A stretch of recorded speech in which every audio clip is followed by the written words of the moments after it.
22 April মঙ্গলবার পবিত্র হনুমান জয়ন্তী। এই বিশেষ দিনে বজরংবলীর কৃপা পেতে মাত্র 9 বার শ্রবণ করুন হনুমানজির দ্বাদশ নাম মন্ত্র। আজকের এই বিশেষ দিনে আপনারা যদি হনুমানজির 12টি নাম মাত্র 9 বার শ্রবণ করেন, আপনার যাবতীয় মনোকামনা খুব তাড়াতাড়ি পূরণ হবে। আপনার জীবন থেকে সকল প্রকার সমস্যা তাও দূর হবে অত্যন্ত দ্রুততার সঙ্গে। বন্ধুরা, 12টি নাম 9 বার উচ্চারণ করা বা শ্রবণ করা মানে আপনি হনুমানজির শক্তিশালী যে 12টি নাম সেটি মোট 108 বার উচ্চারণ করছেন বা শ্রবণ করছেন। এই 12টি নামের প্রভাবে আপনার জীবন থেকে সকল প্রকার নেতিবাচক শক্তি খুব তাড়াতাড়ি দূর হয়ে যাবে। তাই বন্ধুরা, আজ আপনারা যাই করুন না কেন, এই 12টি নাম 9 বার করে অবশ্যই শ্রবণ করবেন এবং শ্রবণের সঙ্গে সঙ্গে এই নামগুলি আপনারা মনে মনে উচ্চারণ করবেন। দেখবেন আপনি জীবনে যা চাইবেন তাই আপনি পাচ্ছেন বজরংবলীর কৃপায়। তাহলে বন্ধুরা, আমরা এবার শুরু করছি বজরংবলীর 12 নাম মন্ত্র। আপনারা ভক্তি ভরে শ্রবণ করুন। ওম হনুমতে নমঃ। ওম অঞ্জনি সুতায় নমঃ। ওম বায়ুপুত্রায় নমঃ। ওম মহাবলায় নমঃ। ওম রামেষ্ঠায় নমঃ। ওম ফাল্গুন শাখায় নমঃ। ওম পিঙ্গাক্ষায় নমঃ। ওম অমিত বিক্রমায় নমঃ। ওম উদোধিক্রমণায় নমঃ। ওম সীতাশোক বিনাশনায় নমঃ। ওম লক্ষণায় প্রাণতত্ত্রে নমঃ। ওম দশগ্রীবচ্ছদর্পায় নমঃ। ওম হনুমতে নমঃ। ওম অঞ্জনি সুতায় নমঃ। ওম বায়ুপুত্রায় নমঃ। ওম মহাবলায় নমঃ। ওম রামেষ্ঠায় নমঃ। ওম ফাল্গুন শাখায় নমঃ। ওম পিঙ্গাক্ষায় নমঃ। ওম অমিত বিক্রমায় নমঃ। ওম উদোধিক্রমণায় নমঃ। ওম সীতাশোক বিনাশনায় নমঃ। ওম लक्षणाय प्राणतत्त्रे नमः। ॐ दशग्रीवच्छदर्पाय नमः। ॐ हनुमते नमः। ॐ अंजनीसूताय नमः। ॐ वायुपुत्राय नमः। ॐ महाबलाय नमः। ॐ रामेष्ठाय नमः। ॐ फाल्गुनशखाय नमः। ॐ पिङ्गाक्षाय नमः। ॐ अमितविक्रमाय नमः। ॐ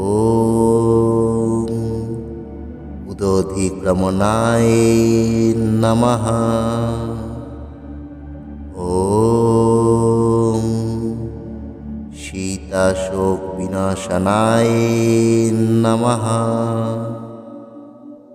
ॐ लक्षणाय प्राणतत्त्रे नमः। ॐ दशग्रीवच्छदर्पाय नमः। ॐ हनुमते नमः। ॐ अंजनीसूताय नमः। ॐ वायुपुत्राय नमः। ॐ महाबलाय नमः। ॐ रामेष्ठाय नमः। ॐ फाल्गुनशखाय नमः। ॐ पिङ्गाक्षाय नमः। ॐ अमितविक्रमाय नमः। ॐ उदोधिक्रमणाय नमः। ॐ शीताशोकविनाशनाय नमः।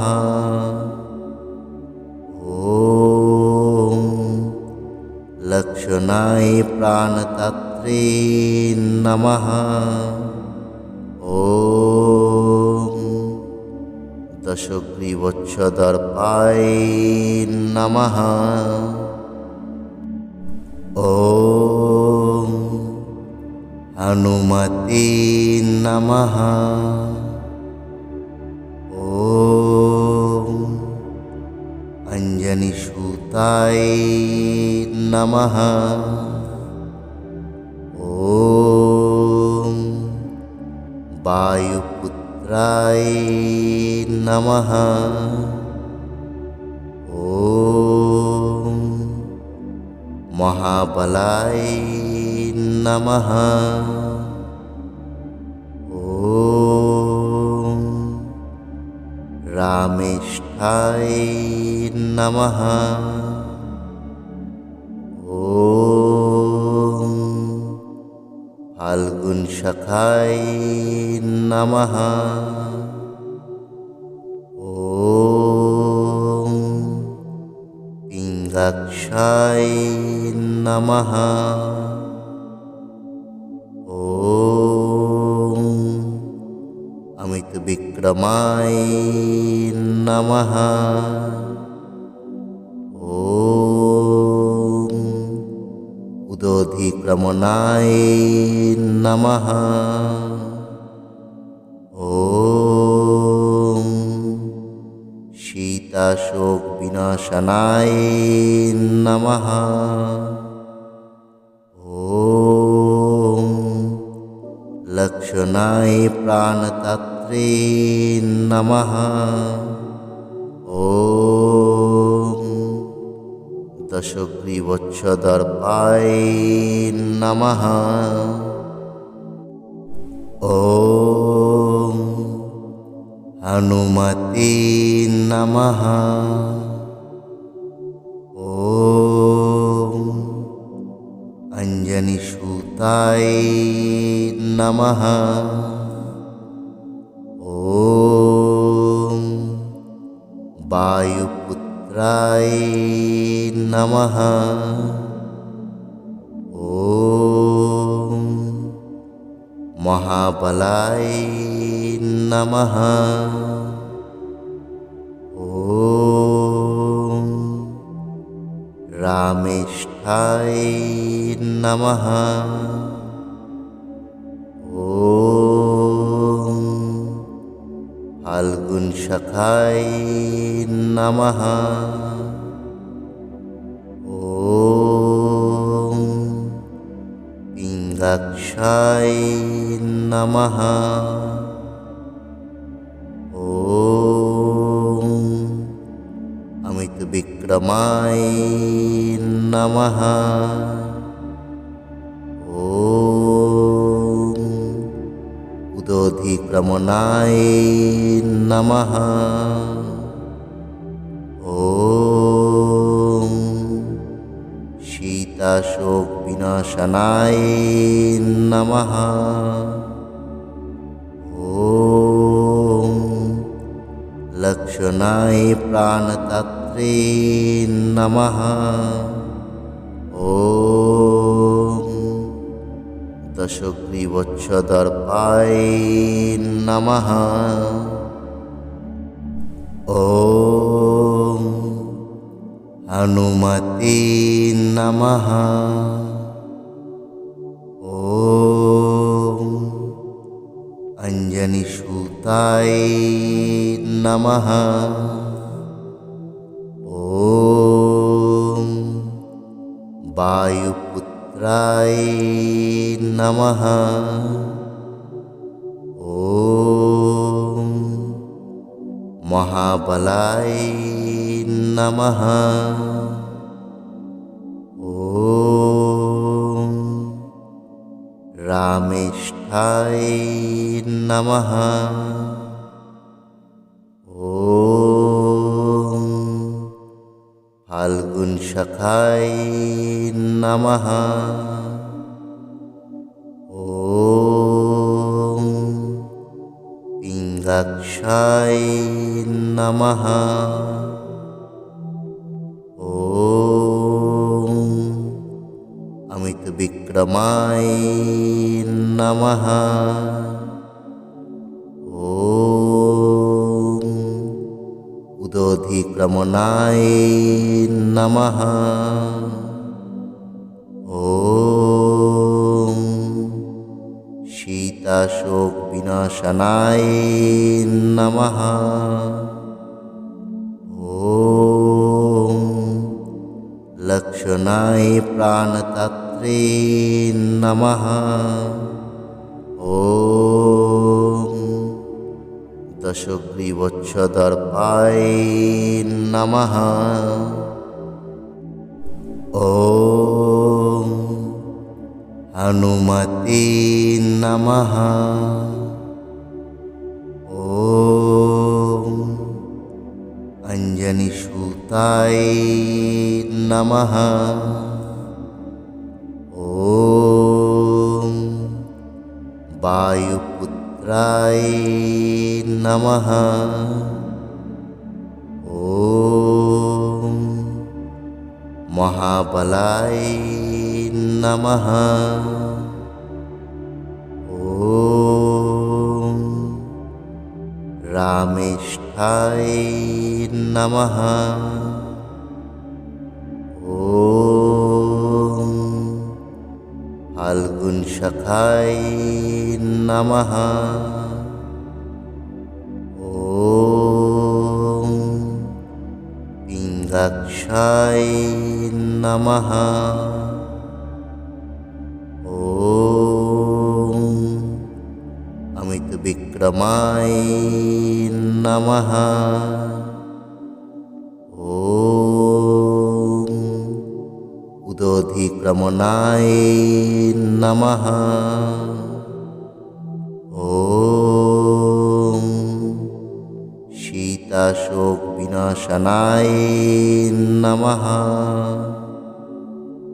ॐ लक्षणाय प्राणदात्रे नमः। ॐ दशग्रीवच्छदर्पाय नमः। ॐ हनुमते नमः। ॐ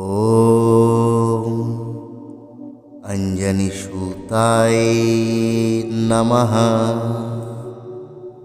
ॐ वायुपुत्राय नमः। ॐ महाबलाय नमः। ॐ रामेष्ठाय नमः। ॐ फाल्गुनसखाय नमः। ॐ पिङ्गाक्षाय नमः। ॐ अमितविक्रमाय नमः। ॐ उदोधिक्रमणाय नमः। ॐ शीताशोकविनाशनाय नमः। ॐ लक्षणाय प्राणदात्रे नमः। ॐ दशग्रीवच्छदर्पाय नमः।